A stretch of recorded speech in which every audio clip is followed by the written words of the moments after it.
নির্বাচনে আজকে আমরা মৌলভীবাজারের কোলাউড়া উপজেলায়, আপনারা জানেন যে মৌলভীবাজারের কোলাউড়া উপজেলা পুরোটাই একটা আসন, মৌলভীবাজার 2, সেই আসন নিয়ে আজকে আলোচনা করতে চাই। 26 এই নির্বাচনের যারা উপস্থিত আমাদের সামনে, তারা এই এলাকার ভোটার এবং যারা এখানে আমন্ত্রিত অতিথি, আমি শুরুতেই তাদের সাথে পরিচয় করিয়ে দিই আপনাদেরকে। আমার ঠিক ডান পাশে, হাতের ডানে রয়েছেন শওকতুল ইসলাম শকু, তিনি বিএনপি মনোনীত প্রার্থী মৌলভীবাজার 2। আমার হাতের বাম পাশে রয়েছেন এম শাহেদ আলী, তিনি জামাত মনোনীত প্রার্থী মৌলভীবাজার 2। তার পাশে রয়েছেন আসম সালেহ সোহেল, তিনি আহ্বায়ক হাওড় রক্ষা আন্দোলন মৌলভীবাজার। এবং আমার হাতের একদম ডান পাশে রয়েছেন মাওলানা আব্দুল কুদ্দুস, তিনি ইসলামী আন্দোলন বাংলাদেশ মনোনীত প্রার্থী এখানকার মৌলভীবাজার 2। আপনাদের চারজনকেই স্বাগত জানাচ্ছি এই আলোচনায় অংশ নেওয়ার জন্য। আর আমার সামনে যারা উপস্থিত, আপনাদেরকে আবার মনে করিয়ে দিই যে আমরা এই অনুষ্ঠান করছি আপনাদের এলাকায় এসে আপনাদের সংকট, আপনাদের সম্ভাবনা, সামনের দিনের ওনাদের প্রতিশ্রুতি, ওনাদের পরিকল্পনা, এগুলো নিয়ে আমরা আলোচনা করতে চাই। আমি শুরুতে আসতে চাই, এটা আমি যখন এই কোলাউড়া ঢুকছি, এই কোলাউড়ার যেই রাস্তাটা আমার ঠিক পেছনে দেখা যাচ্ছে, পুরো রাস্তা, এটা পৌরসভার ভেতরে একটা রাস্তা বড়লেখার দিকে চলে গেছে। এই রাস্তার মধ্যে বাসও চলে। এই পুরা উপজেলার পৌরসভার প্রধান রাস্তা হচ্ছে এইটা, এবং এখানে এত বড় জ্যাম, সারা দিন আমার ধারণা সকাল থেকে শুরু করে রাত পর্যন্ত এই জ্যাম লেগে থাকে। এইটা কেন, আমি একটু জামাত মনোনীত প্রার্থী আপনার কাছ থেকে শুনি যে এটা নিয়ে আপনাদের অবজারভেশন কিরকম। এটা দীর্ঘদিনের একটা সমস্যা। এটা নিয়ে আমরা ইতিমধ্যেই আমাদের নিজেদের মধ্যে আলাপ আলোচনা হয়েছে, প্রশাসনিক লেভেলে কথাবার্তা হয়েছে, জেলা প্রশাসন পর্যন্ত আমরা কথা বলেছি। কারণ এটা শুধু কোলাউড়ার নয়, বিয়ানীবাজার থেকে শুরু করে এই আন্তজেলার বাসগুলো ঢাকা পর্যন্ত যায়, এবং বলতে গেলে সকাল থেকে শুরু করে রাত 12টা পর্যন্ত যানজট লেগেই থাকে। তো এটার জন্য একাধিক আলোচনা করা হয়েছে যে ছোট ছোট গাড়িগুলো সেখান থেকে সরে নেওয়ার জন্য, কিন্তু আমরা লক্ষ্য করছি যে একাধিকবার উদ্যোগ পদক্ষেপ নেওয়ার পরও সেই সিএনজিগুলা রাস্তার পাশ থেকে সরানো হচ্ছে না, যার কারণে আপনারা কোনো উদ্যোগ এখন পর্যন্ত নিয়েছেন? আমরা প্রশাসন সহ সরাসরি মাঠে আমরা নেমেছি ওনাদের সাথে গিয়ে, এবং এই যারা পরিবহনের সাথে রিলেটেড তাদেরকে নিয়েও বসা হয়েছে। তো প্রথম কথা হচ্ছে, এটা প্রাথমিকভাবে সাময়িক উপশম হবে যদি সিএনজি স্ট্যান্ডগুলোকে পার্মানেন্টলি শহরের বাইরে নেওয়া যায়, তাইলে যানজটে কিছুটা হলেও উপশম হবে। দ্বিতীয় কথা হচ্ছে, এটা এলজিডির একটা প্রজেক্ট রয়েছে 4 লেন করার জন্য, যে সেটা যদি করা হয় আর সেটা যদি বাস্তবায়িত হয়, তাহলে আশা করা যায় যে কোলাউড়াবাসীর যানজটের স্থায়ী একটা সমাধান হবে আমি মনে করি। আমরা একটু আপনার কাছ থেকে শুনি, এই কোলাউড়াকে কেন্দ্র করে, আপনি দীর্ঘদিন দেশের বাইরেও থাকেন, আপনি নিজে একজন প্রবাসী মানুষ, আপনি কেন আসলেন এবং এইটা সম্পর্কে যদি একটু বলেন যে আপনাকে এটা দেখে কেমন লাগে? আপনার বাড়ির ঠিক সামনে এই রাস্তাটা, যেটা সবসময় আপনি ব্যবহার করেন, এটা নিয়ে আপনার কোনো পরিকল্পনা এবং এখন পর্যন্ত এইটাকে কেন্দ্র করে আপনি সুনির্দিষ্ট কোনো পদক্ষেপ নিয়েছেন কিনা? একটা বাইপাস রোড করার জন্য আমাদের কুলাউড়ার মানুষের দীর্ঘদিনের দাবি। আমি পুরোপুরি শিওর না, তাইলে বলতে পারি এটাই যে একটা প্রক্রিয়াধীন মোটামুটি আছে। 400 কোটি টাকার একটা বাজেট হয়েছে বাইপাস রোড করার জন্য। এটা এখন পর্যন্ত অনুমোদন হয়নি। আমরা অনুমোদনের জন্য অপেক্ষা করছি। সবচেয়ে বড় সমস্যা হলো কুলাউড়া শহরটা একটা রোডের শহর। এই একটা রোডের মধ্যেই bus station, CNG station, tempo station, light set station, সব স্টেশন এক জায়গায়। আর প্রতিটা দোকানের সামনে দেখবেন আরেকটা ভ্যান, আরেকটা গাড়ি, প্রতিটা দোকানের সামনে দেখবেন। এটা আমাদের জন্য একটা মারাত্মক সমস্যা হয়ে দাঁড়িয়েছে। মানুষকে কিছু বলাও যায় না, আবার কিছু করার উপায় নেই। আমার গরিব মানুষরা ওরা এই ঠেলাগাড়ি চালিয়ে ভ্যানের মধ্যে বিক্রি করে তারা তাদের সংসার চালায়। কিন্তু এখানে যদি একটা বাইপাস রোড হয়, আমি মনে করি যে আমাদের সমস্যার কিছুটা হলেও সমাধান হবে। 4 লেনে উন্নতি করা এটা কতটুকু আদৌ সম্ভব? এখানে 2 পাশে বাড়িঘর আছে, কার বাড়ি ভাঙবেন? কতটুকু ভাঙবেন? কাদের ভাঙবেন? সুতরাং 4 লেনের উন্নতি করাটা একটা আমার মনে একটা সময় সাপেক্ষ ব্যাপার এবং এটা একটা চিন্তার বিষয়। আপাতত যদি আমাদের একটা বাইপাস রোড হয় তাহলে আমার মনে হয় আমাদের সমস্যার অনেকখানি সমাধান হবে। ধন্যবাদ। আচ্ছা, কুলাউড়ার একটা সংকট নিয়ে আলোচনা করছি। এখানকার একটা রাস্তা, এই রাস্তা নিয়ে আপনারাও কি কোনো বক্তব্য আছে কিনা? কুলাউড়ার যানজট নিরসনের জন্য একাধিকবার ডিসি আইনশৃঙ্খলা কমিটিতে আমি উত্থাপন করেছি এবং লিখিত আকারে আমার নামে মন্ত্রণালয়ে পাঠানো হয়েছে বাইপাস সড়ক নিয়ে। আর এই কুলাউড়ার যে যানজট যে নিরসন যেটা, এটা কুলাউড়ার মানুষ যদি এই যানজট থেকে যদি মুক্তি পেতে চায়, বিকল্প রাস্তা হইল কি একমাত্র হইল কি বাইপাস সড়ক। এই দেশ স্বাধীন হওয়ার 54 বৎসরের মধ্যে যারা দেশ পরিচালনা করেছে, যারা এমপি ছিল আমাদের কুলাউড়ায়, আসলে পরিকল্পিতভাবে এই কুলাউড়ার কাজ না করার কারণেই আমাদের হতভাগ্য এই দুর্দশা। এখন পর্যন্ত আমরা এই দুর্দশা থেকে আমরা মুক্তি পাই নাই। আচ্ছা, এই বিষয়টা নিয়ে একটু জামাতের যিনি প্রার্থী আছেন এখানে আসার পর আমরা জানলাম যে যেহেতু জামাতের আমির সাহেবের বাড়ি হচ্ছেন এখানে, কেন্দ্রীয় আমির, সেহেতু তার এখানে অনেকেই তাকে আবার চান এখানে যেন নির্বাচনে উনি যেন প্রতিদ্বন্দ্বিতা করেন। এই বিষয়টির হিসেব নিকেশটা কি একটু বলবেন? আমাদের বাংলাদেশ জামাত ইসলামের সম্মানিত আমির ডাক্তার শফিকুর রহমান সাহেব, তিনি বাড়ি হচ্ছে আমাদের কুলাউড়া বাঠেরায়। আর আপনি যেমনটি শুনছিলেন, এটা হচ্ছে কুলাউড়াবাসীর দাবি, জনগণের দাবি। আমরা আমাদের দলের পক্ষ থেকে আমরা সেই দাবিটা কেন্দ্রে পাঠিয়েছি। আচ্ছা, কারণ উনি যদি নির্বাচন করেন, আমাদের প্রত্যাশা জামাত ইসলামী যদি রাষ্ট্র ক্ষমতায় যায়, তিনি বাংলাদেশের প্রধানমন্ত্রী হবেন ইনশাআল্লাহ। আর তিনি যদি প্রধানমন্ত্রী নির্বাচিত হন, আমাদের এমপি হন, তাইলে 53 বছরের পিছিয়ে পড়া এই কুলাউড়াকে আমরা গড়ে তুলতে পারবো ইনশাআল্লাহ। আচ্ছা, হাকালুকি হাওর এই এলাকার অনেক মানুষ নির্ভরশীল। সেই হাওর কেন্দ্রিক কিছু সংকটের কথাও আমরা জানি। এখানে শুধু হাওর না, হাওর সিলটেশন হয়ে যাচ্ছে, পলি পড়ে যাচ্ছে এবং সেই হাওরের পানি এই কুলাউড়া সদর পর্যন্ত আসছে এবং বর্ষার সময় এই পর্যন্ত পানি আসে বলে আমাকে কেউ দেখালেন। এটা একটা ভয়ঙ্কর রকমের সংকট এবং আস্তে আস্তে এই শহর পর্যন্ত ডুবে যাবে বলেও অনেকে মনে করেন। আপনি একটু বলবেন মানে বিষয়টা আপনারা কিভাবে দেখেন? ধন্যবাদ। এই জেলাটা হচ্ছে হাওর কন্যা বলতে পারি আমরা অনেকে সুনামগঞ্জকে বলে, কিন্তু আমরা মৌলভীবাজার তার চেয়ে কোনো অংশেই পিছিয়ে নেই। 3টি বড় হাওর কিন্তু আমাদের এই জেলায় রয়েছে। আর এই কুলাউড়ায় তো আছে আপনার হাকালুকি হাওর, যেটি হচ্ছে বাংলাদেশের এশিয়ার মধ্যে অন্যতম একটি মিঠা পানির হাওর। কিন্তু আমরা যে জিনিসটি দেখছি যে এই হাওরকে পরিকল্পিতভাবে ধ্বংস করার একটা কিন্তু পায়তারা চলছে। এই হাকালুকি হাওর এমনি প্রতিবেশ এবং পরিবেশগত কারণে কিন্তু একটা বিপর্যয়ের অবস্থানে আছে এবং সরকার একটি সিদ্ধান্ত নিয়েছে যে হাকালুকি হাওর এবং টাঙ্গুয়ার হাওরকে তারা একটি উন্নয়ন স্কিমে নিয়ে আসতে চায়, কিভাবে সেটাকে নেওয়া যায়।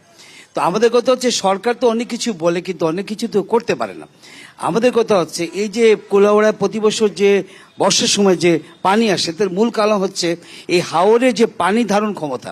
হাওর কিন্তু উঁচু হয়ে গেছে, তার এই যে পলি আসার কারণে হাওরের তলদেশ কিন্তু উঁচু হয়ে গেছে। বাংলাদেশে কখনো হাওর কিন্তু খনন করা হয়নি। এই যে হাওর খনন করা হচ্ছে না, হাওরের যে বিভিন্ন উৎস মুখ আছে যে দিক দিয়ে পানি ঢুকে, সেই উৎস মুখগুলো কিন্তু অনেক জায়গায় দখল হয়ে গেছে, অনেক জায়গায় সেটি হারিয়ে গেছে। হাওরের ভিতরে যে ছোট ছোট নদীগুলো আছে, যেগুলো আমরা শাখা নদী বলি, সেইগুলো আজকে নষ্ট হয়ে গেছে। হাওর কি ইজারা দেওয়া হয় যাদের কাছে, তারা যে জল সেচ করে যে মাছটা তুলে, সেটি এমনভাবে তুলে যে একদম মাটিকে একদম করে ফেলে। তার মানে হাওরের মাটিতে যে ইয়েটা থাকে সেটি নষ্ট করে ফেলে।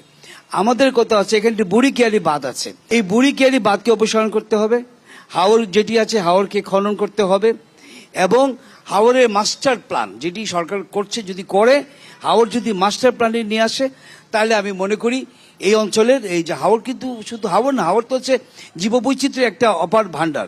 গ্রিন হাউস এফেক্ট বলছি, বা আমরা যে বৈশ্বিক উষ্ণতার কথা বলছি, বা আজকে ভারতের সাথে আমার যে পানি চুক্তি নিয়ে আমাদের যে সমস্যাগুলো তৈরি হচ্ছে, একটা সময় আপনি এই হাওর তো হচ্ছে আপনার ওয়াটার রিজার্ভার, তা আপনার এই ওয়াটার রিজার্ভার যদি হারিয়ে যায়, তাহলে ইন ফিউচার আপনি যখনই সেই বৈশ্বিক আক্রমণে আক্রান্ত হবেন, তখন কিন্তু আপনাকে রক্ষা করার কেউ নেই। অনেক ধন্যবাদ। আমরা একটু আসতে চাই এখানকার স্বাস্থ্য ব্যবস্থা। আমি পাশের হসপিটালটাই গিয়েছিলাম। অনেক মানুষ ইউরোপ আমেরিকার মতো জায়গায় থাকেন, যেখানে মানুষের আসলে অনেক মানুষ ভালো অবস্থানে আছেন। এইখানকার হসপিটালটা দেখে মনে হলো যে এইখানে আসলে কোনো স্বাস্থ্যসেবা দেয় কিনা। এখানে হসপিটালের যে কয়টা ডাক্তারের পদ আছে, 3 ভাগের 1 ভাগের ডাক্তার আছে, এবং সেই ডাক্তাররাও সেখানে প্রপারলি চিকিৎসা দেন না।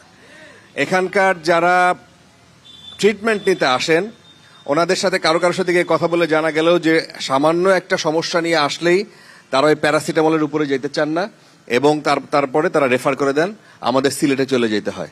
সুতরাং এইখানে স্বাস্থ্য ব্যবস্থা বলতে, এত বড় এরিয়া, 3 লাখের বেশি ভোটার, এখানে 4-4.5 লাখ মানুষের বসবাস, এই মানুষগুলোর স্বাস্থ্যসেবা কেন্দ্রিক কোনো পরিকল্পনা, মানে এতদিন আপনারা বলবেন যে হ্যাঁ এতদিন বিএনপি হয়তো পাওয়ারে ছিল না, কিন্তু এই আগস্টের পর, 5 আগস্টের পর কোনো কিছু, আপনি কি নিজে হসপিটালে গিয়েছেন? আপনি কোনোদিন চিকিৎসার জন্য হসপিটালে গিয়েছেন? এবং মানুষের অবস্থা, ওখানকার মানুষ মেঝেতে বসা, আমি দেখলাম খুবই দরিদ্র মানুষ, যাদের আসলে আপনাদের কাছে, মানে যারা সমাজের উঁচু মানুষ, তাদের কাছে পর্যন্ত যাওয়ার সুযোগ কম হয়। আপনি কি তাদের খোঁজ খবর রাখেন? কুলাউড়ার স্বাস্থ্যসেবা মোটেই ভালো নয়। আপনি যেটা বলেছেন, সামান্য কিছু হলেই ওরা মৌলভীবাজার সিলেট রেফার করে দেয়। আমাদের গরিব মানুষ সিলেটে যেতে, মৌলভীবাজার যেতে অনেক অসুবিধা পোহাতে হয়। আমি মনে করি আমার দল, আমি যদি সরকারে যেতে পারি, এটার যাতে সুব্যবস্থা হয়, এখানে যাতে অন্তত প্রাথমিক এবং এর পরে যে সমস্ত পরীক্ষা নিরীক্ষা আছে, সামান্য একটা ব্লাড টেস্টের জন্য ওরা সিলেটে পাঠিয়ে দেয়, যে কোনো বিষয় হলেই ওরা সিলেটে পাঠিয়ে দেয়। কোনো রকমের কোনো সেবার কোনো লক্ষণ কুলাউড়া হাসপাতালে নেই। This is one of my priority. আমার প্রায়োরিটির মধ্যে এটা একটা, যাতে হাসপাতালকে আমরা আধুনিকায়ন করব, এবং এটা থেকে যারা রোগীরা যাতে তাদের সেবা শুশ্রূষা পায়, সেদিকে আমি ইনশাল্লাহ খেয়াল রাখবো। আচ্ছা, ধন্যবাদ। জামায়াত ইসলামের প্রার্থী, আপনি যদি একটু বলেন আপনাদের হসপিটাল ব্যবস্থা নিয়ে আপনি খুশি? জি, ধন্যবাদ আপনাকে। যে বিষয়টা বলছিলেন, এই বিষয়টা নিয়ে আমি একাধিকবার হসপিটালে যাওয়ার সুযোগ হয়েছে, কর্মরত ডাক্তারদের সাথে বসার সুযোগ হয়েছে। ওনারা যে অসহায়তার কথা বলেছেন, সেটা আমি শোনার পরে আমাদের একটা ডেলিগেশন সরাসরি জেলা প্রশাসকের সাথে কথা বলেছি। তো উনি বলেছেন যে এই বিষয়টা ওনার জানা আছে, সেই ভিত্তিতে সর্বশেষ যেটা বিসিএস হয়েছে, আমাদের সেই দাবির পরিপ্রেক্ষিতে তিনি স্বাস্থ্য মন্ত্রণালয়ে ডাক্তারদের জন্য একটা চাহিদাপত্র তিনি পাঠিয়েছেন। তিনি 50 জন ডাক্তারদের চাহিদা পাঠিয়েছেন। তিনি বলেছেন যদি আমরা সেটা পাই, তাহলে অন্তত পক্ষে প্রত্যেকটা উপজেলা 5 থেকে 7 জন ডাক্তার পাওয়া যাবে। ওই ডাক্তার যদি এখানে চলে আসে, আপাতত ডাক্তারদের সমস্যা সমাধানে কিছুটা সহায়ক হবে। পাশাপাশি এখানে যে ভালো ভালো যে মেশিনগুলো রয়েছে, বিশেষ করে এক্স-রে মেশিন রয়েছে, সেখানে কোনো টেকনোলজিস্ট নাই। তো মেশিন থেকে কি লাভ হবে? জনগণ এসে যদি সে টেস্ট করাইতে না পারে, এগুলো টাকা না টাকাই সমান। এই জন্য সেটা নিয়েও আমরা কথা বলেছি যে এই ধরনের সাপোর্টটা যাতে দ্রুত করা যায়। এই সরকার, বর্তমান যারা সরকার পরিচালিত করছেন, তাদের সাথে জামায়াত ইসলামের সম্পর্ক খুব ভালো এবং তাদের প্রভাব আছে সরকারে। যেহেতু আমির সাহেবের বাড়ি এখানে, আপনারা কি স্বউদ্যোগী হয়ে এই পর্যন্ত, ধরেন 5 আগস্টের পর, কোনো পরিবর্তন আনতে পেরেছেন? মানে নিজেরা চেষ্টা করে একজন ডাক্তারকে নিয়োগ করা, একজন ডাক্তারকে পোস্টিং করে নিয়ে আসা, নতুন কোনো মেশিন এখানে নিয়ে আসা, তদবির, এটা তো সম্ভব? বাংলাদেশে তো এই কালচার আছে। আমরা উদ্যোগ নিয়েছি, এগুলো নিয়ে কথা বলেছি। পাশাপাশি এখানে বেশ অপরিচ্ছন্ন পরিবেশ ছিল, সেটাকে নিট অ্যান্ড ক্লিন করার জন্য আমরা ডিসি মহোদয়, সিভিল সার্জনের সাথে কথা বলে এখানে ওনারা ভিজিট করেছেন, আমরাও গিয়েছি, সেটা কাজটা হয়েছে। আর যেহেতু বলেছেন যে রিসেন্টলি বিসিএস হলে পরে লোকজন আসবে, আপাতত সেটা পাওয়া যাচ্ছে না। আমরা বলছিলাম সাময়িকের জন্য অন্ততপক্ষে 2-3 জন ডাক্তার দেওয়ার জন্য সেটা আমরা বলেছিলাম যে আপাতত না দিলে একজন ডাক্তার দিয়ে সেটা চলে না। বিশাল একটা প্রায় 3 লক্ষ ভোটারের এলাকা হচ্ছে কুলাউড়া, 5 থেকে 5.5 লক্ষ জনসংখ্যার উপজেলা হচ্ছে কুলাউড়া। একজন ডাক্তারের পক্ষে সে সেবাটা দেওয়া মোটেই সম্ভব নয়। জি। এটা আমাদের প্রক্রিয়াদান রয়েছে। জি, অনেক ধন্যবাদ। এই যে যদি একটু বলেন ইসলামী আন্দোলনের। আমি ইসলামী আন্দোলনের জেলা সভাপতি হিসাবে মাসিক বৈঠক হয় আমাদের ডিসি মহোদয়ের সাথে। তখন আমি গোটা মৌলভীবাজার জেলার যত হাসপাতাল রয়েছে সমস্ত হাসপাতালের খোঁজখবর নিয়ে এবং ওই যে সিভিল সার্জনরে মিটিংয়ে উপস্থিত করে এবং এই যে সমস্যা যেগুলো আছে আমি চিহ্নিত করে সমস্যাগুলো উত্থাপন করার পরে উনি প্রত্যেকটা জবাব দিতে হয়েছে, মানে জবাবদিহিমূলক আমি এই ব্যবস্থা করছি। এবং উনি বলছেন যেমন পরিষ্কার পরিচ্ছন্নতার যেটা বিষয় যেটা ছিল এটা আবার পরিষ্কার ডিসি মহোদয়ের একটা টাইম, এই টাইমের ভিতরে মানে পরিষ্কার পরিচ্ছন্নতা হাসপাতালগুলো হয়েছে। এবং বিশেষ করে কুলাউড়ার এখানে ডাক্তার তো একজন, এখানে ডাক্তার আরো 2 জন বাড়াইবার জন্য আমি এটা লিখিতভাবে একটা প্রপোজাল আপনার ওই যে মন্ত্রণালয় পর্যন্ত পাঠানো হয়েছে। কুলাউড়ার ক্ষেত্রে 5 আগস্টের আগে যেই অবস্থা ছিল বাংলাদেশের এই যে এই আসনটা, আপনাদের এই আসনটার ক্ষেত্রে আমরা খেয়াল করলাম, মানুষের সাথে কথা বলে বুঝলাম যে আসলে দৃশ্যমান ওইরকম কোনো পরিবর্তন হয় নাই। 5 আগস্টের আগ পর্যন্ত যেইভাবে এই থানা পরিচালিত হতো, যেইভাবে মানুষের নিয়ন্ত্রণে, নেতাদের নিয়ন্ত্রণে, এখনো সেইভাবেই হয়। নেতাদের নিয়ন্ত্রণে এখানকার ইউনো অফিস থেকে যেইভাবে বরাদ্দ যা আগে যেত, এখনো শুধু মানুষ বদলেছে বা হাত বদলেছে বলে অনেকের অভিযোগ। সেই অভিযোগের বিষয়ে আমি আপনার কাছ থেকে একটু উত্তর শুনতে চাই। 17 বছরের সাজানো প্রশাসন, আপনি আজকে করিমউদ্দিনকে বদলাইয়া রহিমউদ্দিনকে আনেন, একই জিনিস। ওরা সবাই এই দূষর, এরা সবাই দূষর, যাকেই আনবেন একই জিনিস। ওরা আপাতত হয়তো একটু নমনীয় ভাব প্রকাশ করতেছে, কিন্তু বাস্তবে ওদেরকে আপনি ঘাটলে দেখবেন যে ওরা সেই কেউ ছাত্রলীগের ক্যাডার, কেউ যুবলীগের ক্যাডার। এদের যদি অতীত ইতিহাস আমরা দেখি, আমি কুলাউড়ায় প্রশ্ন করেছিলাম যে আমি ওসি সাহেব, আপনি এসপি সাহেব, আপনার ইতিহাস আমি জানি, আপনি কোথা থেকে এসেছেন, সুতরাং আমার সাথে যখন কথা বলবেন তখন ঠিক সেভাবেই কথা বলেন, কারণ আমি জানি আপনি কে, আপনি কোথা থেকে এসেছেন। আমি মনে করি যে প্রশাসনের খুব একটা পরিবর্তন হয়নি এবং কখন যে সেটা হবে আমরা বুঝতে এখনো পারি না। প্রশাসন মনে করে, জি, আজকের এই যারা প্রশাসক আছে ওরা মনে করে তাদের স্যার, আমরা তাদেরকে স্যার ডাকতে হবে, তাদের স্যার ডাকতে হবে। তারা তো প্রজাতন্ত্রের কর্মচারী, তারা আপনাকে স্যার ডাকবে, আপনার কথা তারা শুনবে। কিন্তু উল্টা দেখা যায় যে প্রশাসন তাদেরকে ওসি স্যার, ডিসি স্যার, এএনও সাহেব এগুলো বলতে হয়। এই জন্য আমরাও এখানে যারা উপস্থিত আছি অনেকাংশে দায়ী। আমরা গিয়ে তাদেরকে সবসময় স্যার স্যার বলে আমরা আমাদের যে চাওয়ার অধিকার যেটা, সেটা থেকে আমরা বঞ্চিত হই। ধন্যবাদ। আচ্ছা, অনেক ধন্যবাদ। আমি একটু মানুষের আপনাদের কাছে যেতে চাই। আমরা যারা সাধারণ জনগণ আছি, আমরা সবার লোক, আমরা সবার কথা শুনতে এসেছি, সবার কাছ থেকে জানতে এসেছি। আমি 2টা প্রশ্ন করব। প্রথম একটা প্রশ্ন যে আমি 4 জন বক্তার কথা মন দিয়ে শুনেছিলাম, প্রত্যেকটা বক্তব্যই কিন্তু অত্যন্ত গুরুত্বপূর্ণ কথা উঠে এসেছে এবং আমরা যদি ভুল না করি, আমার সিনিয়ররা আছেন, আমাকে ভুল হলে বলে দেবেন। আমি শুনেছি যে প্রত্যেকেই বক্তা একটি কথাই বলেছেন, আমি যদি সংসদে যাই আমি এই কাজটা করব, আমি যদি সংসদে যাই আমি এই কাজটা করব। যেহেতু আমাদের কুলাউড়াবাসীর জন্য সবাই অভিভাবক, তার মানে আমাদের অভিভাবক একজন সংসদে যাবেন, বাকি সবাই কিন্তু আমাদের কুলাউড়ায় রয়ে যাবেন। তো কুলাউড়ায় রয়ে গেলে আপনি কুলাউড়ার জন্য কি করবেন বা এই ব্যাপারে আপনাদের পরিকল্পনা কি? আমরা ধরে নিচ্ছি আমরা 4 জনই পরাজিত হব, অথবা অন্য কেউ একজন বিজয়ী হতে পারে। এই পরাজিত অবস্থায় আপনার ভূমিকাটা কি হবে কুলাউড়ার জন্য? এটা একটা আমার প্রথম প্রশ্ন 4 জন বক্তার কাছে। দ্বিতীয় প্রশ্ন হচ্ছে, যারা অভ্যুত্থানের, আমি দেখতে পেয়েছি আমার সহকর্মীরা রয়েছে যারা অভ্যুত্থান কেন্দ্রিক কুলাউড়ায় কাজ করেছে, তো আমি খুব ব্যথা পেয়েছি একটা বিষয়ে যে আজকে আমার 4 জন প্রতিনিধিরা রয়েছেন যারা কুলাউড়ার সামনে প্রতিনিধিত্ব করবেন বা নতুন কেউ হতে পারেন, কারো মুখ থেকে আমি অভ্যুত্থান কর্তৃক কোনো কৃতজ্ঞতা প্রকাশ বা এই যে ছাত্র নাগরিক অভ্যুত্থান হয়েছে সেটাকে বক্তব্যের শুরুতে আমরা আশা করেছিলাম যে অন্তত কৃতজ্ঞতা প্রকাশ করা হবে, সেটা করা দেখতে পাই নাই। তো আমরা কি ধরে নেব যে অভ্যুত্থান থেকে বিমুখ কোনো প্রতিনিধিকে আমরা এখানে এনে প্রতিনিধি চর্চায় নিয়ে যাচ্ছি, নাকি আমরা ধরে নেবো এটা শুধু একটা যান্ত্রিক ত্রুটি ছিল? আচ্ছা, আরো দুটো প্রশ্ন আছে, আমি পরবর্তীতে আসার চেষ্টা করবো, সবাইকে সুযোগ পাক। যে আপনার সুযোগ পাক। লাস্টের একটু উত্তর আমি দেই, সেটা হচ্ছে যে অভ্যুত্থানের এখানে বিপরীতে কেউ নাই এখানে। আমরা আসলে টেলিভিশনের খুব কম সময় পাওয়া যায় কথা বলার, আমরা ওই আনুষ্ঠানিকতাটুকু শুধু বাদ দিয়ে ডিরেক্ট প্রশ্নে চলে গেছি। এই কারণে হয়তো ওনারা আনুষ্ঠানিকতার কারণে হয়তো পড়ে নেয়।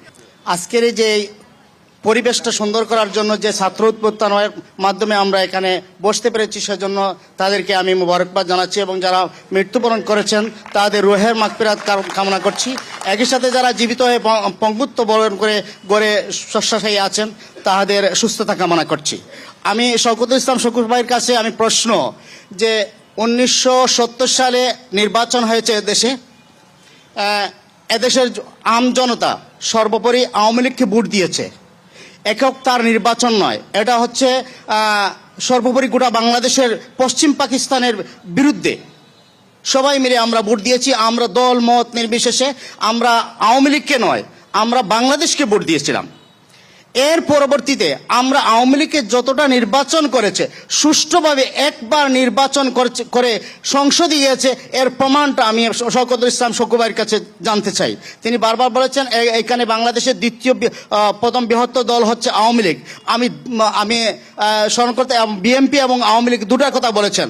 আমি তো বলবো আওয়ামী লীগের জিরো টলারে আছে তাদের জনপ্রিয়তা, কারণ তৎকালীন সময় ছিল 70-এর নির্বাচন ছিল বাংলাদেশের নির্বাচন, তারা আওয়ামী লীগে ভোট পায় নাই।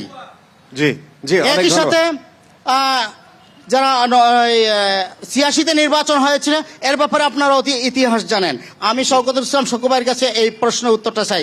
থ্যাংক ইউ, ধন্যবাদ। আসসালামু আপনারা আলাইকুম। কি বলবেন একটু ভাই? স্বাধীনতার যখন যুদ্ধ শুরু হয়, আমি 74 সনে ম্যাট্রিক পাশ করেছি, কিছুটা মনে আছে।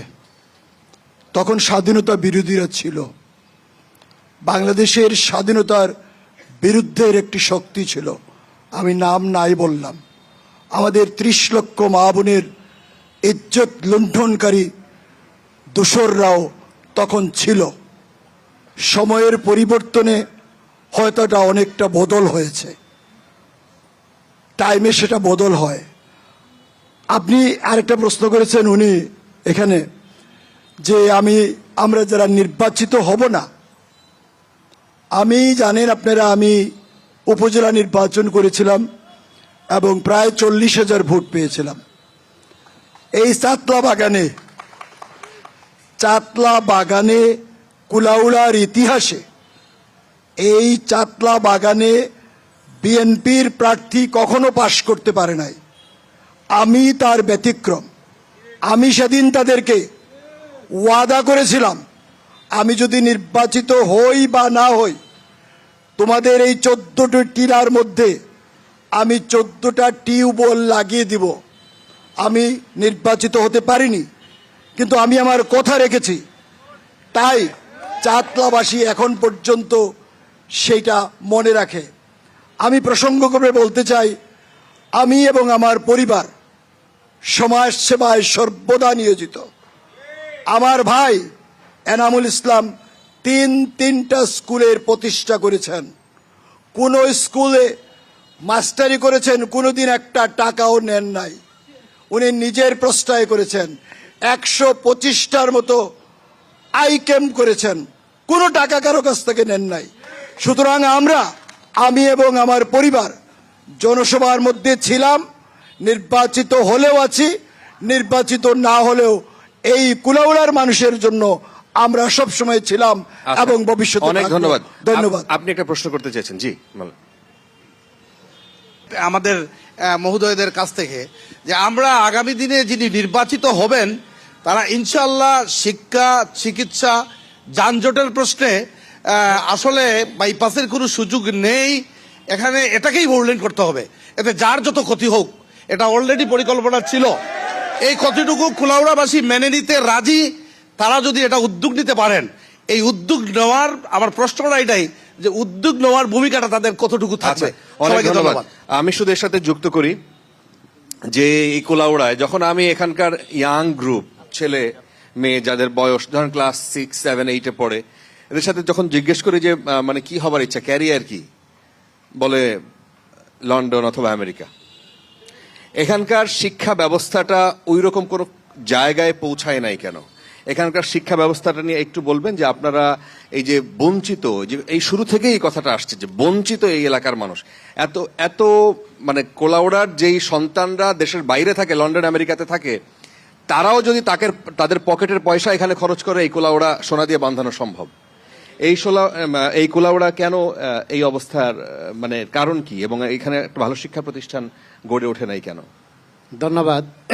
প্রথম যে বিষয়টা, দর্শকের একটা প্রশ্নের জবাব এভাবেই দিতে হয় যেটা আপনি দিয়েছেন। হ্যাঁ, জুলাই যোদ্ধাদের অবদানের ফসল হিসেবে আজকে এখানে বসা, যদি সেইটা সফল না হতো আজকে এভাবে আমরা বসার কোনো সুযোগ পেতাম না। আপনি বলেছেন যে সময় স্বল্পতার কারণে আমরা অ্যাড্রেসের দিকে যাইনি, এজন্য এটা আমরা সব সময় স্মরণ করি, আজকের এই প্রোগ্রামে আমরা স্মরণ করছি। দ্বিতীয় যে শিক্ষা ব্যবস্থার বিষয়ে বলছেন, এটা বলতে গেলে আমাদের টোটাল মৌলভীবাজার জেলাটাই সিলেট বিভাগের মধ্যে সবচেয়ে বেশি বঞ্চিত। সিলেট বিভাগের সবগুলো জেলায় মেডিকেল কলেজ আছে, ইউনিভার্সিটি আছে, একমাত্র জেলা হচ্ছে মৌলভীবাজার জেলা, যেখানে মেডিকেল কলেজও নেই, ইউনিভার্সিটিও নেই। পাশাপাশি আমাদের এই উপজেলা সারা দেশের মধ্যে দ্বিতীয় বৃহত্তম উপজেলা হচ্ছে কুলাউড়া। এই 53 বছরে আজ পর্যন্ত বড় আকারে কোনো প্রতিষ্ঠান গড়ে ওঠেনি। প্রতিষ্ঠান গড়ে ওঠা না আসার কারণে একটা বড় প্রভাব হচ্ছে, যারা মেধাবীরা তারা মেধার বিকাশের জন্য বাইরে যাচ্ছে। আর দ্বিতীয়ত হচ্ছে 15.5 বছর সারা দেশের মতো কুলাউড়াবাসী সেভাবে নিপীড়িত ছিল, নির্যাতিত ছিল। সরকারের বাইরে যারা মেধাবী ছিল তাদের কোনোভাবে যদি কোনো সংশ্লিষ্টতা পাওয়া যায়, তাদের চাকরিতে সেখানে সুযোগ ছিল না। এটা অন্যতম একটি বড় কারণ ছিল, এটা হচ্ছে মূল কারণ। আচ্ছা, অনেক ধন্যবাদ। আপনি একটু বলবেন যে কোলাউড়ার যেহেতু বিদেশের দিকে ঝোঁক আছে ছেলে মেয়েদের, এরা যায় একেবারেই কোনো কিছু না জেনে যাবে, এটা দেশের জন্যও ভালো অনেক ক্ষেত্রে, কিন্তু তারা যখন যাচ্ছে একদম কোনো কিছু না জেনে, একটা স্কিল, এইখানে তো একটা ভালো কারিগরি শিক্ষা প্রতিষ্ঠানও গড়ে ওঠার কথা ছিল, একটা মিনিমাম চাহিদা, সেটাও হয় নাই। একটু বলবেন এই বিষয়টা নিয়ে আপনার অবজারভেশন? আপনার অবগতির জন্য আমি জানাচ্ছি, মৌলভীবাজারের যে 4টি উপজেলা আছে, আপনি জেনে খুশি হবেন যে এই 4টি উপজেলার মধ্যে কুলাউড়া শিক্ষার দিক দিয়ে কুলাউড়া উপজেলা সবচেয়ে বেশি শিক্ষিত। এটা স্বীকৃত কথা। এই 4টি উপজেলার মধ্যে সবচেয়ে শিক্ষিত উপজেলা হলো কুলাউড়া উপজেলা। হ্যাঁ, আপনি যেটা বলেছেন, বিদেশ যাওয়ার একটা ঝোঁক, সোনার হরিণ ধরার জন্য আমাদের ছেলেমেয়েরা বিদেশ যেতে চায়, এটা একটা ট্রেডিশন বা একটা প্রথায় পরিণত হয়েছে যে বিদেশ গেলেই মনে হয় সব কিছু হয়ে যাবে। তখন যদি কোনো কারিগরি শিক্ষায় শিক্ষিত হয়, আমি মনে করি ইভেন যদি ভালোভাবে হাল চাষ করা শিখে যদি যেতে পারে, যে কোনো কাজ, মোটর মেকানিক হোক, ড্রাইভিং হোক, ইলেকট্রিশিয়ান হোক বা অন্যান্য দর্জি হোক, যে কোনো যদি প্রফেশন নিয়ে বিদেশে যাওয়া যায়, তাহলে ওইখান থেকে ভালো টাকা পয়সা রোজগার করা যায়। কিন্তু আমরা দেখি কি, MA পাস, BA পাস, কোনো কারিগরি শিক্ষা নেই, কোনো কিছুই সে জানে না, বিদেশ চলে যায়। বিদেশ চলে গিয়ে রাস্তাঘাটে কাজ করে 600 রিয়াল, 800 রিয়াল, 500 রিয়াল বেতন, গড়ে যেটা টাকা দিয়ে যায় সেই টাকা দিয়েই ফেরত পাঠাতে পারে না। তো আমার এইটা ব্যাপারে চিন্তা ভাবনা আছে। জি, অনেক ধন্যবাদ। আপনি একটু বলবেন এই বিষয়টা নিয়ে? ধন্যবাদ আপনাকে।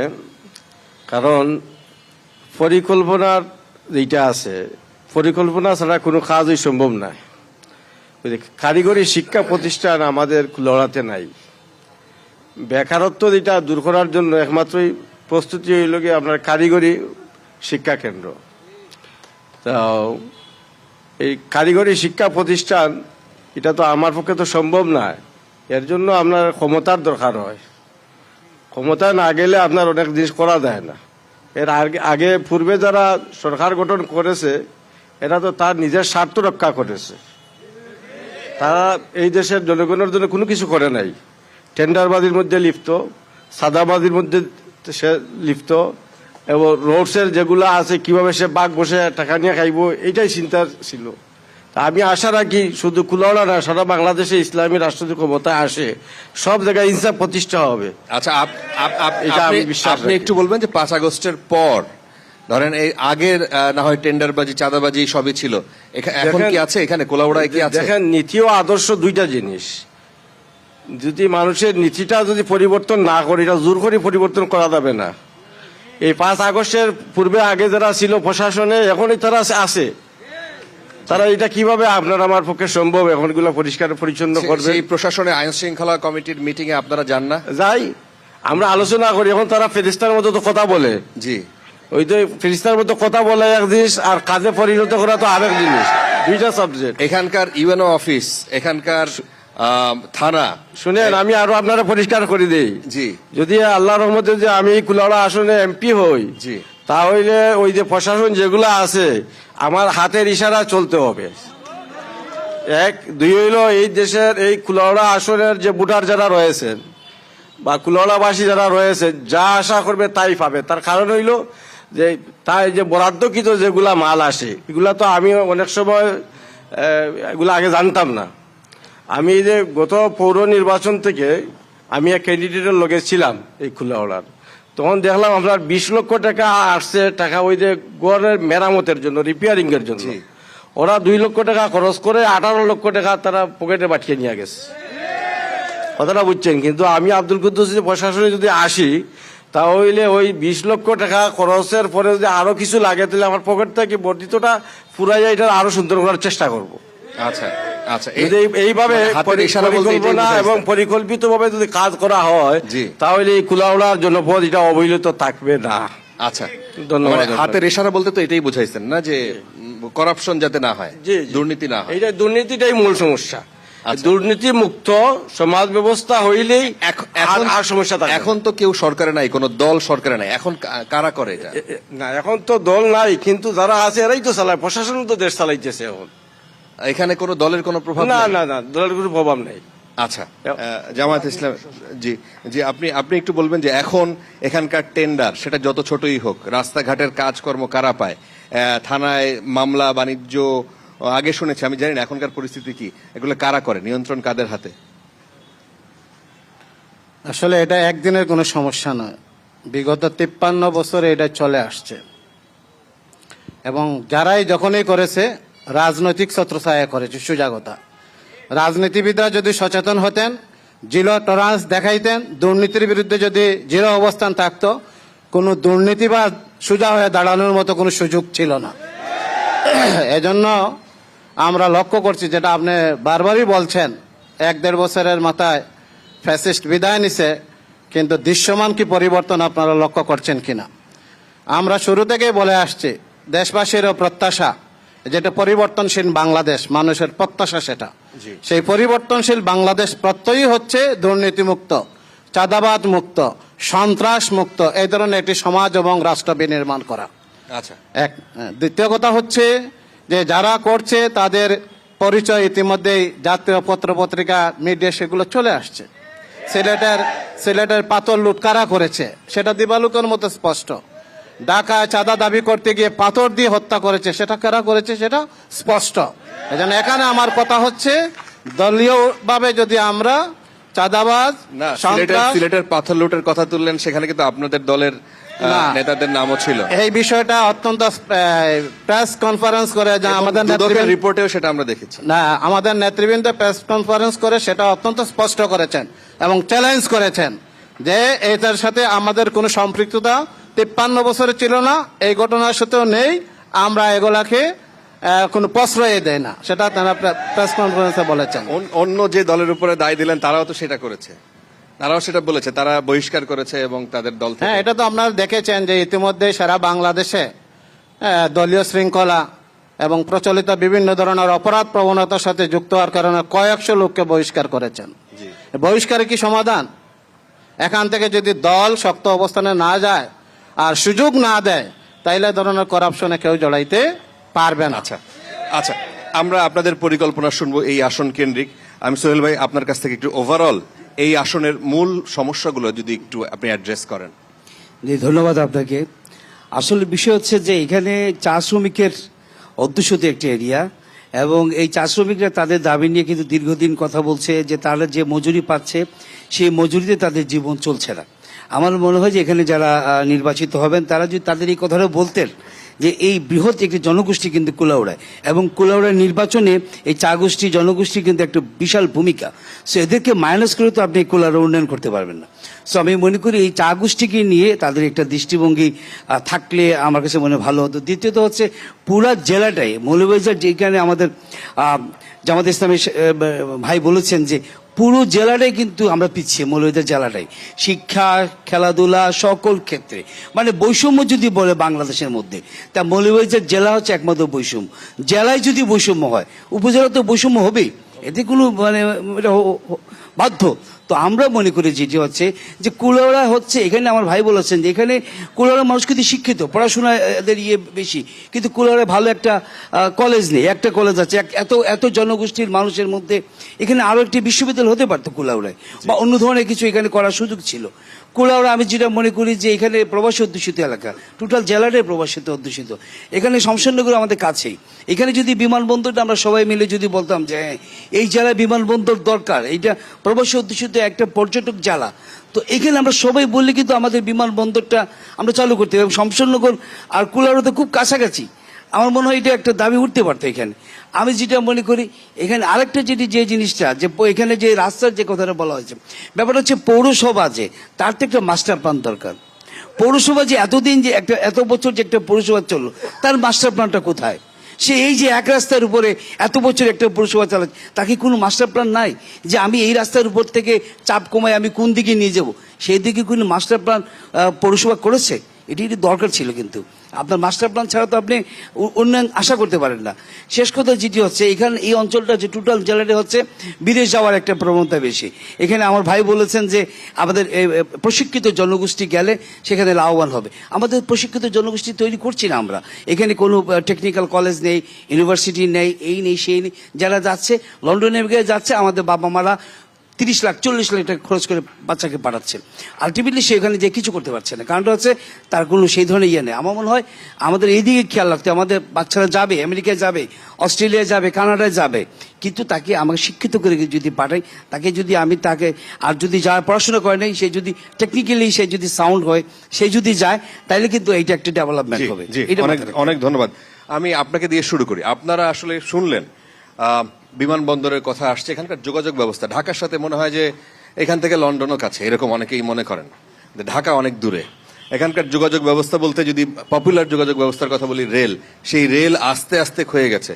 আপনি এই যে বালু মহাল নিয়ে এখানকার আমরা বিভিন্ন সংকটের কথা শুনেছি, হাকালুকে হাওড় নিয়ে এখানকার চা বাগান, চা শ্রমিকদের বিভিন্ন সংকটের কথা শুনেছি, শহরে জলাবদ্ধতার কথা শুনেছি। যদি একটু এই বিষয়গুলো নিয়ে বলেন, আপনার অ্যাড্রেসটা, আপনার প্রতিশ্রুতিটা আসলে মানুষের কাছে কি, আপনি কিভাবে দেখতে চান, কি পরিকল্পনা করছেন? ধন্যবাদ। আপনার ওই যে আমরা একটু শিক্ষা নেওয়া দরকার অতীত থেকে।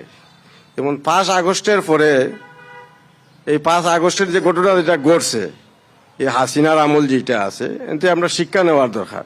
কিন্তু আমরা এমন এক জাতিটা শিক্ষা তো নেই না, বরং আরো এটা অ্যাডভান্স হওয়ার চেষ্টা করি। যেমন 5 আগস্টের পরে এই যে বালুমহাল যেগুলো আছে, এমনভাবে লুট করি খেবা খারা নিল, এটা তো চিন্তার বাহিরে। কারা নিল? জি, বালুমহাল কারা নিল সেটা? এই তো আমার জীবনে, আমি তো 35 বছর ধরে ব্যবসা করি মৌলভীবাজার শহরে। আমার সাইডে যেভাবে বড় বড় ইঞ্জিন নৌকা লাগানি হয়েছে, আরে আমি ডিসির সাথে আলাপও করেছি, এরপরে একটা ফাইনও করছে মনে হয় 1 লাখ টাকা। কিন্তু এমনভাবে তারা নিল লুটপাট করিয়া বালুগুলা, তখন তো আমার মনে আসছিল যে 5 আগস্টের পরে একটু শিক্ষা নিয়ে মানুষ একটু ভালো হবে। না, এটা আরো বিপর্যয় অবস্থা। এরপরে দেখেন আপনার ওই যে আমাদের সেই বালু মহলের কাজ কিন্তু সেই আগের যারা ছিল তারাই করছে। না, এটা তো কেবা খারা করছে, এটা তো নাম বলা আমার পক্ষে এখন সম্ভবই না। এটা তো ইশারায় তো অনেক কিছু ইয়ে করা যায়, বোঝা যায়। কারণ জ্ঞানী যারা আছে এরা ইশারায় যথেষ্ট কাফি আমি মনে করি। যে ছোট করে যাই হোক, এরপরে আপনার ওই যে আমার যে যেমন আমাদের তো বিশেষ করে সিলেট বিভাগের মধ্যে তো অনেক বাইরের লোক থাকে, লন্ডন, আমেরিকা, ইউরোপে থাকে। যাতায়াতের যে দুরবস্থা যেটা আছে, এটা তো আমাদের মূল পরিকল্পনা আমরা নিজেরাই নিতে হবে। যে নীতি ও আদর্শ যেটা আছে, এটা নিজের নীতি ও আদর্শটা নিজে গড়তে হবে, যে আমি এই নীতিতে চলবো, জি আমার নীতি এই থাকা উচিত। জি কিন্তু আমরা করি কি, যে আমার স্বার্থের জন্য মনে করি আমার নীতি ও আদর্শ যেটা আছে এটা আমরা জলাঞ্জলি আমরা দিয়া দিই। জি যখন মানুষ নীতি ও আদর্শের মধ্যে আসবে তখন সে নিজে নিজেই অটোমেটিকলি তার একটা হাত পা বাঁধা হয়ে যাবে। আচ্ছা, অনেক ধন্যবাদ। আমি একটু বিএনপির প্রার্থী, আপনার প্রতিশ্রুতি কি এর সাথে সাথে যুক্ত করি, যে যেগুলো বললাম এই এখানকার সংকটের কথা, এর সাথে প্রবাসীরা অনেকেই অভিযোগ করেছেন যে তাদের এখানে তাদের আত্মীয় স্বজন সিকিউর থাকে না, তাদের যে প্রপার্টি থাকে, জমি নিয়ে যে সংকট, অনেকেই আসলে এই কারণে রাগ করেও বাড়ি আসতে চান না এবং এই দেশেই ছেড়ে দিতে চান। এই বিষয়গুলো যদি আপনি একটু অ্যাড্রেস করেন। আমাদের যে সমস্যাগুলো আছে সেই সমস্যাগুলোকে চিহ্নিত করতে হবে আগে, এবং প্রায়োরিটি ভিত্তিতে একের পর এক সমস্যার সমাধান করতে হবে। আমরা বঞ্চিত হয়ে গেছি দীর্ঘদিন, কারণ আমি একটা কথা আগেই বলেছি, সরকারে এবং এমপি যদি সমান থাকে তাহলে অটোমেটিক কিছু উন্নতি হয়, এটা স্বাভাবিক কথা একটা। এই স্বাভাবিক নিয়মের বাইরে আমরা দীর্ঘদিন ছিলাম, এজন্য আমরা আরো বেশি উন্নয়ন বঞ্চিত। প্রবাসীদের কথা বলেছেন, প্রবাসীরা কিন্তু আমরা দেশে যারা রাজনীতি করি তারা আরো বেশি সক্রিয়, তারা দেশের জন্য অত্যন্ত মায়া এবং আবেগ আপ্লুত। আমাদের একটি বাংলাদেশ জাতীয়তাবাদী ফোরাম আছে, সেই ফোরাম থেকে প্রায় 7 কোটি টাকার মতো এই কুলাউড়া অঞ্চলের জনসাধারণকে দেওয়া হয়েছে, এবং আমরা বিভিন্ন ঘর দুয়ার, গরিব দুঃখী মানুষের জন্য ঘর দুয়ার বানিয়ে দিয়েছি, এবং এই চেষ্টা অব্যাহত আছে। আপনি যেটা বলেছেন প্রবাসীরা আসলে অনেক সমস্যার সমাধান হয়, এটার পরিবর্তন হচ্ছে, আগে যেভাবে ছিল সেইভাবে নেই। আগে কি করা হতো, একজন বিদেশে যেত, সব টাকা শালার কাছে, ভাইয়ের কাছে, বউয়ের কাছে পাঠিয়ে দিত, আসার পর দেখতো সবগুলো বেদখল হয়ে গেছে। কিন্তু আজকাল সেটা হচ্ছে না, কমে যাচ্ছে ধীরে ধীরে। মানুষ আপনার পরিকল্পনা যদি একটু বলেন, আমরা শেষ করব। জাস্ট আপনার পরিকল্পনা, আপনি কি কি কাজকে প্রায়োরিটি দিয়ে এখানে করতে চান, এগিয়ে নিতে আমি চান? তো যে কথাটা বলেছি আমার মনে হয় আমার কথার মধ্যে উত্তর হয়েছে।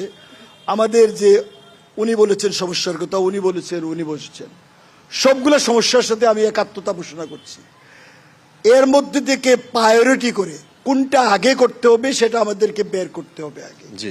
সবগুলো সমস্যার সমাধান তো একসাথে আমরা করতে পারবো না। জি। আমাদের টেকনিক্যাল কলেজ আগে দরকার, না মহিলা মহাবিদ্যালয় আগে দরকার, না অন্য কলেজ আগে দরকার, জি। মেডিকেল বিশ্ববিদ্যালয় আগে দরকার, কোনটা আগে দরকার সেটা করতে হবে আগে। আচ্ছা। সেটা আমরা প্রায়োরিটি করব। আমি কুলাউড়ার যে সমস্ত শিক্ষানবিশ আগে আছেন, আমি যদি নির্বাচিত হই আমি সবাইকে নিয়ে বসবো এবং সবার মতামতের ভিত্তিতে আমরা এই কুলাউড়ার উন্নয়ন করব ইনশাআল্লাহ।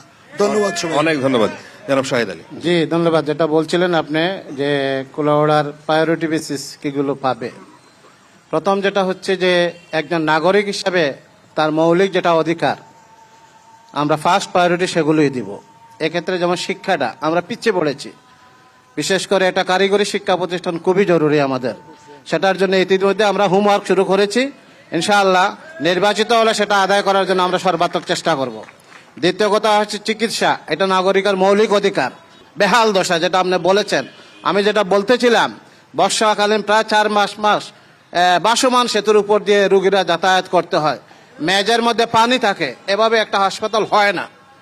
এটাকে সংস্কার করে আধুনিকায়ন করা, জনগণের ব্যবহার উপযোগী স্বাস্থ্য সেবাটা যাতে উন্নত হয় সেটা আমার প্রায়োরিটি পাবে।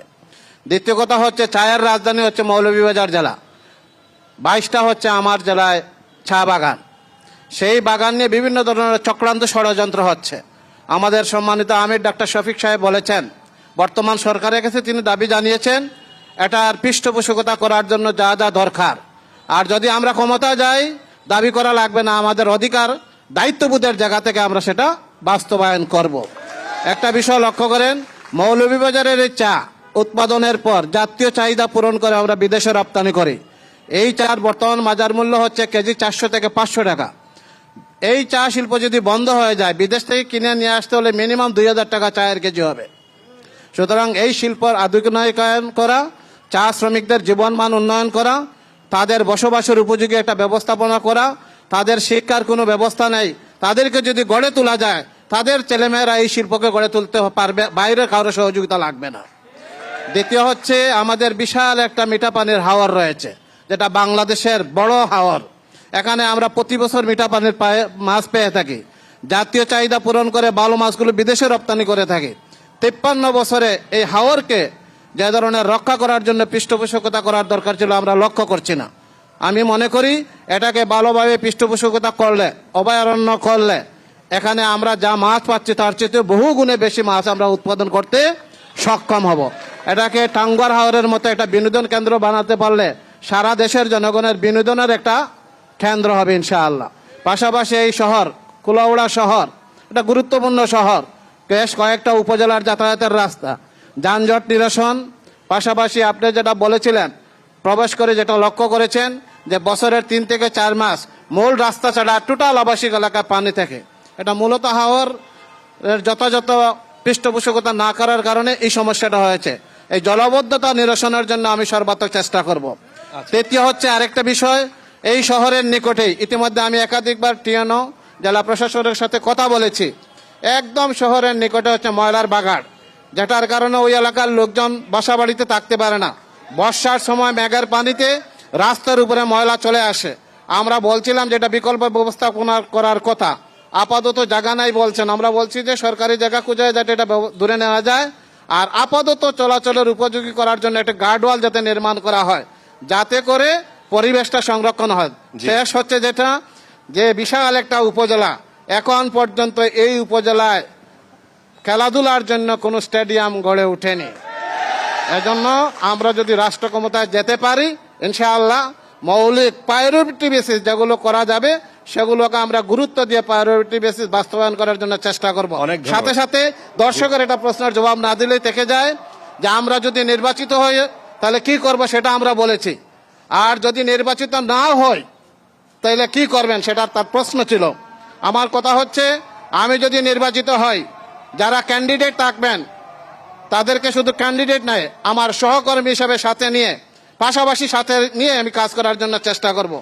আর নির্বাচিত যদি না হতেও পারে, ইনশাআল্লাহ যিনি নির্বাচিত হবে তার সাথে কুলাউড়ার উন্নয়নের জন্য আমি ভূমিকা পালন করবো ইনশাআল্লাহ। আচ্ছা, আমরা আপনাদের কথা শুনলাম। এই কুলাউড়া বাংলাদেশের অন্যতম বৃহৎ একটা উপজেলা এবং একটা উপজেলা কেন্দ্রিক একটা আসন। সেই আসনের সংকটগুলো শুনলাম, আমরা এখানকার সম্ভাবনা নিয়ে জানলাম। আমরা ভবিষ্যতে আশা করব যে এই সংকটগুলো সমাধান হবে আপনাদের হাত ধরে, এবং যিনি নির্বাচিত হন, আপনারা কিন্তু সবাই এক লাইনে কথা বলেছেন। মৌলভীবাজার কিংবা সিলেট অঞ্চলে একটা জিনিস সবচাইতে বেশি চোখে পড়ার মতো, সেটা হচ্ছে পারস্পরিক শ্রদ্ধাবোধ, পারস্পরিক সম্প্রীতি। সেই জিনিসটা আপনাদের সবচাইতে বড় সৌন্দর্য। আমরা চাইবো যে ভবিষ্যতেও আপনাদের মধ্য থেকেই যারা জনপ্রতিনিধি হন, আপনারা সবাই মিলে এই কুলাউড়াকে বাংলাদেশের এক্সাম্পল সেট হোক এমন একটা উপজেলা আপনারা বানাবেন। তো আজকে মৌলভীবাজার 2 কুলাউড়া আসন থেকে 26-এর নির্বাচন এখানে শেষ করছে। আগামীকাল অন্য কোনো আসন নিয়ে দেখা হবে।